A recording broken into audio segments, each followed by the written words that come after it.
Welcome to Tennis Spin, where we put our spin on your tennis.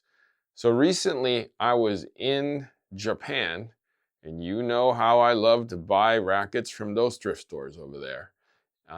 Obviously, I love my Yamahas, so we're going to do a test on one of those Yamahas today. Stay tuned.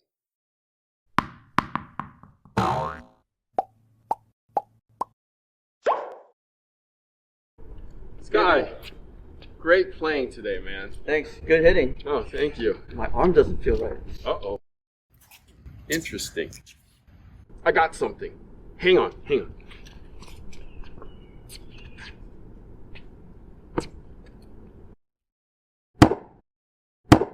See? I don't feel a thing.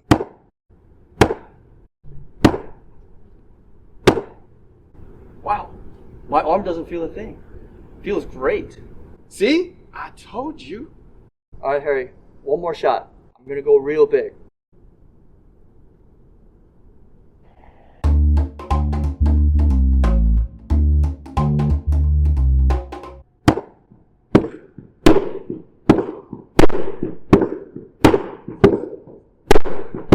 This is great. Yeah. All right. Those book off super bazaars are some of my favorite places in Japan. Remember, you have to go to a super bazaar and it has to have a tennis section, because I've gone to all these non-super bazaars and have been puzzled that the bazaar has no tennis rackets. Okay? So make sure it's a super bazaar with like sporting stuff like golf, tennis, bicycles, and everything else you can imagine. They're big stores, as you've probably seen in some of my videos. I found the Proto, Yamaha Proto 03 over there. Now, we did not have one of like an 03 here in the States. We had an 04 and an 06 and then a 10. And then that was kind of it. So we had a 04, 06, and a 10, and then a 10-2 later on. Secrets.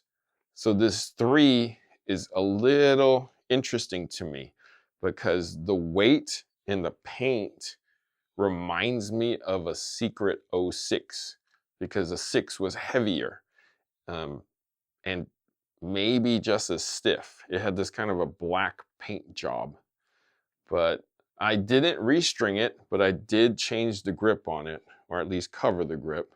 So here's the one thing guys gotta be careful when you buy these used rackets. They're covered in saran wrap, plastic wrap.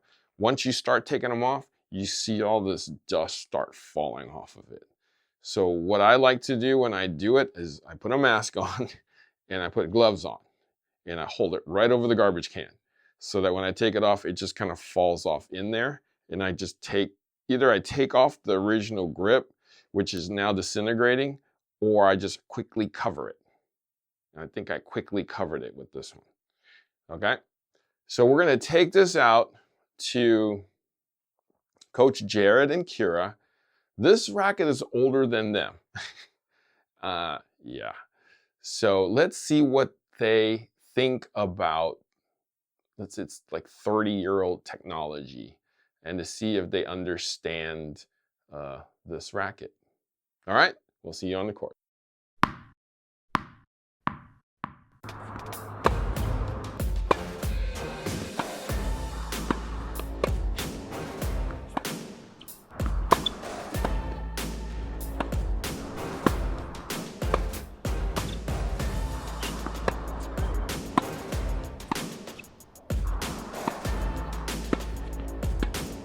All right, we just got off the court. Yamaha Proto 3.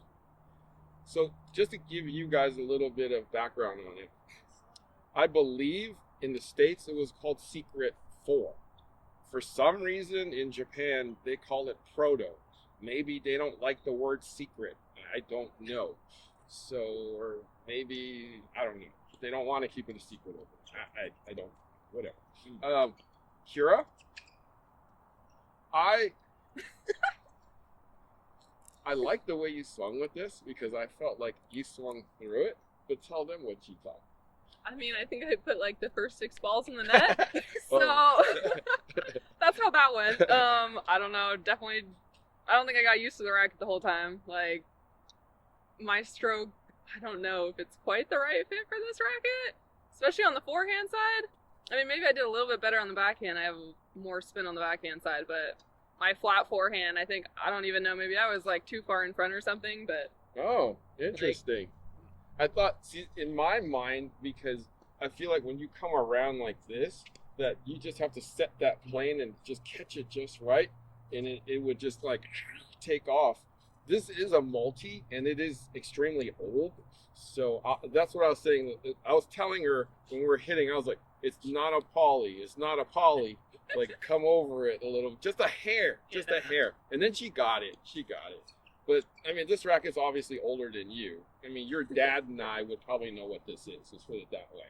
Yeah. And obviously it's really, really heavy. So, yeah. Not for you. Coach Jerod, what'd you think?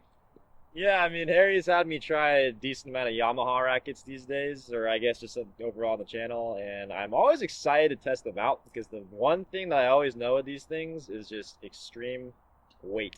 Yes. It's always super heavy, so you can definitely feel that this racket is like a hammer. It's always funny because every time I'm using rackets these days, especially now, I'm trying out a lot more tweener style rackets and kind of those spin rackets where you can actually kind of just, fight the racket a little bit, kind of do some spins and use your wrist a little bit. I was telling Harry when I was doing that, I was like, the ball's not going. And then Harry's like, no, don't fight the racket. Let it go and see what happens. I was slapping some huge balls with this thing. So, yeah, I really do love and enjoy heavy rackets. The problem is I just can't swing these things throughout an entire match. But when you hit the ball right on the sweet spot and you just get that perfect contact and just let the racket rip, that ball is going through the court. No one's touching it. So, this felt great. It did take a little bit of an adjustment period, like Kira said. For me, I was kind of just trying to dial it in the beginning. But once I figured out the weight, once I figured out my swing, once I figured out how to just kind of, time it and just let it rip, this was a very fun play test. And at the same time, it's a thick beamed racket, guys. So it's it does provide you some help. So can I see myself using this? Probably not. Was it a fun play test? Definitely. So here's the thing about this racket. It was in the dawn of the wide body era. So when you hit the strings, did you feel any kind of vibration or give in the racket? I thought it was actually pretty soft. Really? Yeah, it's interesting. I think it's the strings you're feeling. Oh, that's probably because the racket is not giving crap nothing. It is just holding on, and the strings are gonna have to just move. Well, I think compared to the rackets today, this definitely feels a lot softer. But I can see this being back in the day a stiff racket. It gives you a lot of pop. Definitely. Response. I think it's the strings that you're feeling this with, because I think the thing's really rigid. Yeah, it's really rigid. I absolutely love this thing. That's why I freaking bought it. And whenever I go there, I look for rackets just like this, and I buy them. Unfortunately, Yamaha is no longer around, and it's very, very unfortunate because it was a great company. They made great rackets. They've been gone for over 20 years now, I feel, and I miss them a lot. So I'm glad that I'm able to actually share, 30 years ago, a racket with Kira and Jerod, just to show how rackets used to be and how they really should be again, in my opinion. Okay, solid racket, stiff, powerful. You hit it, it goes, baby. I'm hitting through you now, okay? That's why this racket is one of my favorites. Guys, thank you for doing this fun play test with me. Where can we find you? You guys can find me on Instagram at Yamaha Tennis. You can find our joint Instagram at KJ Tennis. Thank you for watching Tennis Spin, where we put our spin on your tennis.